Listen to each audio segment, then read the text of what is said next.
Bonjour, chers élèves, et bienvenue sur votre chaîne. Nous allons vous présenter l'explication de la page numéro 13. La page numéro 13. Oral. Oral. Séquence 1. Oral. Réécoute le dialogue avec tes camarades, puis dis la bonne réponse.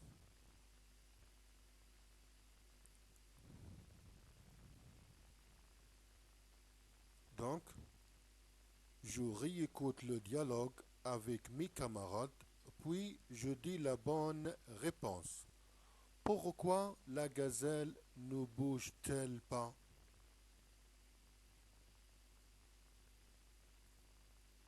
Le dialogue. Le parc très grand vient de passer, derrière le ballon, ce sont des belles gazelles, nous sommes joués. Ce sont des animaux sauvages. Regardez la petite, Koshi, ne bouge pas. Pourquoi ne bouge pas?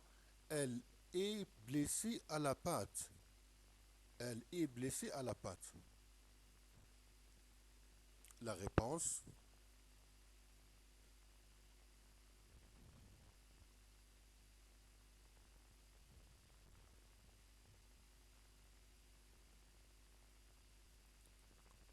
la réponse, la gazelle ne bouge pas parce qu'elle est blessée à la patte. Parce qu'elle est blessée à la patte. Qui soigne, qui soigne la gazelle? Qui soigne la gazelle? Je reviens dans le même dialogue. Le dialogue, blessé, pauvre petite gazelle, monsieur qui est à côté, c'est la vétérinaire, le vétérinaire, elle soigne la gazelle. C'est la vétérinaire, elle soigne la gazelle. C'est ça la réponse. Donc, c'est la vétérinaire qui soigne la gazelle. La vétérinaire. C'est la vétérinaire qui soigne la gazelle. Qu'est-ce qu'une vétérinaire? Qu'est-ce qu'une vétérinaire? Le dialogue. Donc, c'est le médecin des animaux. C'est ça la réponse. Le médecin des animaux, vétérinaire, le médecin des animaux. Donc, je réponds. Un vétérinaire est un médecin pour les animaux. Qu'est-ce qu'une vétérinaire? C'est le médecin des enfants ou bien c'est le médecin des animaux. Un vétérinaire est un médecin pour les animaux. Il y a une remarque en français, je dis un vétérinaire ou bien une vétérinaire, la même chose. Un vétérinaire masculin et une vétérinaire féminin. Il n'y a pas un changement dans l'orthographe. Un vétérinaire, une vétérinaire, la même chose. Donc, un vétérinaire est un médecin pour les enfants, pour les animaux.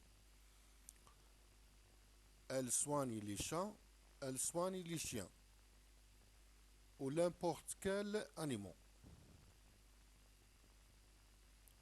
Réécoute encore le dialogue pour répondre. J'écoute le dialogue pour la troisième fois. Pourquoi les enfants ne peuvent-ils pas continuer la visite? Pourquoi?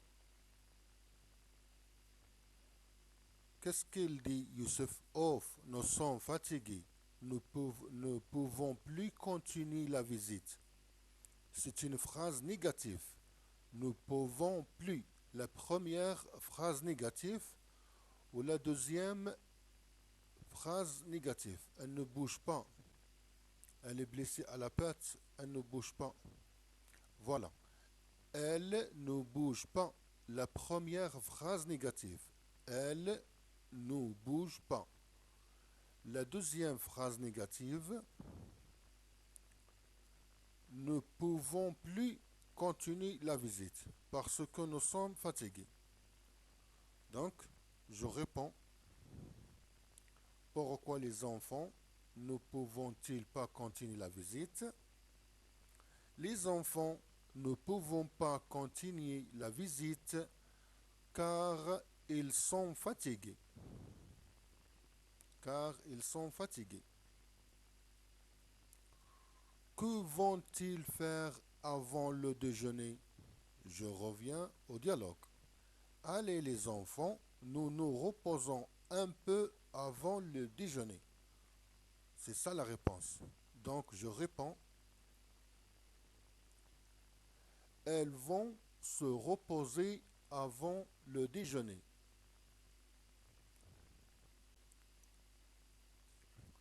Elles vont se reposer avant le déjeuner. Donc je lis pour la dernière fois. Je relis les réponses. La gazelle ne bouge pas parce qu'elle est blessée à la patte.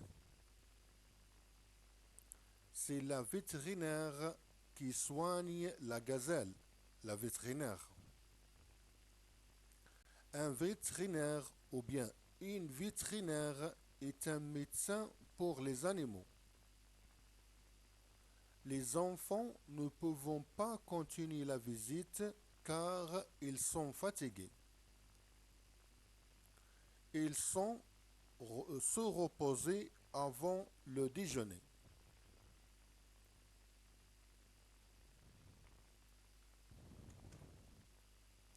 Donc,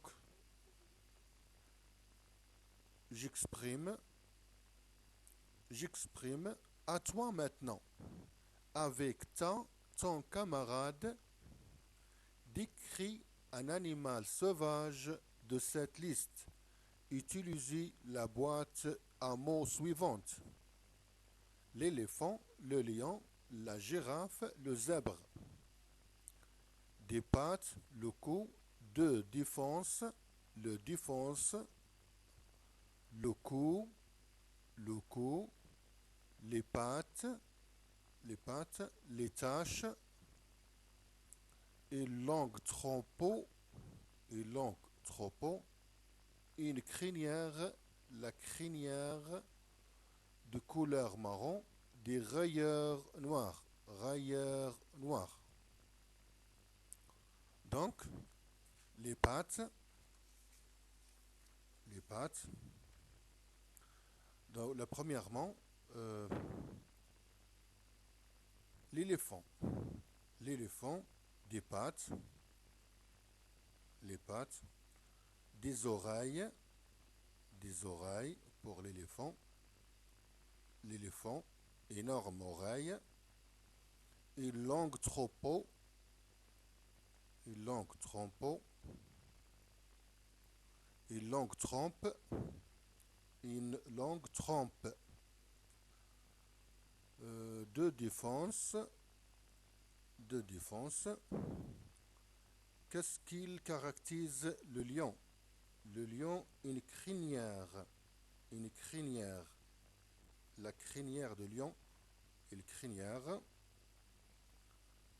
de couleur marron. Le couleur de sa peau, marron. La girafe, qu'est-ce qu'il caractérise la girafe? Les taches et le cou de girafe et les taches et le zèbre, les railleurs noirs, les railleurs noirs. Donc, des pattes, des oreilles, une longue une longue trompe de défense, le lion de couleur marron, une crinière, la girafe, le cou, les taches de couleur marron et le zèbre des railleurs noirs. Donc, j'ai choisi tous les animaux, je décris tous les animaux, j'ai rien perdu. Donc, allons-y. La description de l'éléphant. La description de l'éléphant. Quand j'ai visité le zoo,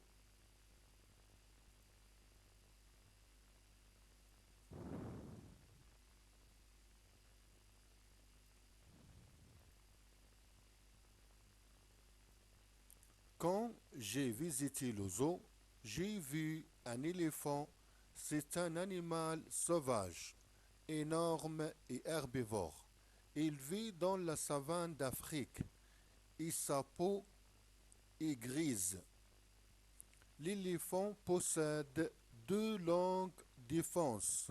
Deux longues défenses. J'utilise la boîte d'utile. Deux longues défenses. Et comme nos dents, et comme nos dents, ils sont en ivoire. Il entend, il entend très bien grâce à ses grandes oreilles. Mais la vie est assez faible avec ses petits yeux. Il a aussi une longue trompe pour boire et pour se doucher. L'éléphant a des pattes aussi grands, ronds et plats. La description d'un lion. Description d'un lion. Le lion. Le lion est un animal sauvage et carnivore. Carnivore. Il vit dans la savane d'Afrique. On connaît facilement les mâles grâce à leur crinière de couleur marron. Sa femelle est la lionne, et son petit est le lionceau. Description d'une girafe. La girafe est un animal sauvage et herbivore. Elle est l'animal le plus haut de la terre. Elle a un long cou, une petite tête fine, deux cornes, des taches marron sur sa peau et une fine queue. Les girafes vivent dans la savane africaine en troupeau. Elles peuvent, elles peuvent tuer un lion d'un coup de sabot. Description du zèbre. Le zèbre est un animal sauvage et herbivore, proche de l'âne. Les zèbres ont des railleurs noires et blanches. Ils vivent dans la savane africaine en troupeau. J'ai bien utilisé la boîte de til. La boîte de til des rayures noires. Les rayures noires, j'ai utilisé, c'est- j'ai bien utilisé les rayures noires. De la girafe, long cou, tache marron. Je vais rêver, long cou, tache marron. Le couleur marron. Le lion, est-ce que j'utilisais la boîte de til? La couleur marron, une crinière. Bien évident. Le lion, crinière, couleur marron. Crinière, couleur marron. L'éléphant, il y a quatre outils. Les outils, les pattes, les pattes et l'oreille. Donc, l'éléphant, c'est bien. Les défenses, les oreilles, le trompeau, une longue trompe, des pattes. Des pattes, des oreilles, longue trompe, de défense. Donc le compte est bon. J'ai bien compté les outils de cette boîte. Je passe à la dernière exercice. Connais-tu d'autres animaux sauvages? Oui, je connais. Je connais le tigre, la gazelle, le rhinocéros. Présente-les à tes camarades. Avec plaisir, je présente donc une autre, des autres animaux sauvages. Par exemple, le rhinocéros. Le rhinocéros, le rhinocéros est un énorme animal, comme l'éléphant, sauvage et herbivore. Elle a une peau épaisse, un nez surmonté d'un corne et des pattes fortes et courtes. Le rhinocéros vit dans la savane africaine en troupeau. En troupeau. La gazelle est un bel animal sauvage et herbivore. Il vit en troupeau dans la savane africaine. Les gazelles, des animaux fragiles avec des jolies cornes et des pattes fines. Le tigre, le tigre est un animal carnivore. Il vit dans les forêts et menacé de disparition. Est un animal dangereux qui attaque les êtres humains. Sa femelle est la tigresse. Le tigre, la tigresse. Il vit solitairement. La gazelle vit en troupeau. Il vit la gazelle. Voilà. Il vit en troupeau. Un troupeau. Le troupeau de gazelle. Le troupeau de rhinocéros. Le troupeau d'éléphants. Le troupeau des gazelles, des girafes. Les troupeaux des zèbres. Mais le tigre, il vit solitairement. Seulement. Il vit seul. Et voilà. Et voilà la fin de notre travail. C'est la fin de notre travail. Donc, on a bien parlé de cette page. Merci de votre attention et à bientôt.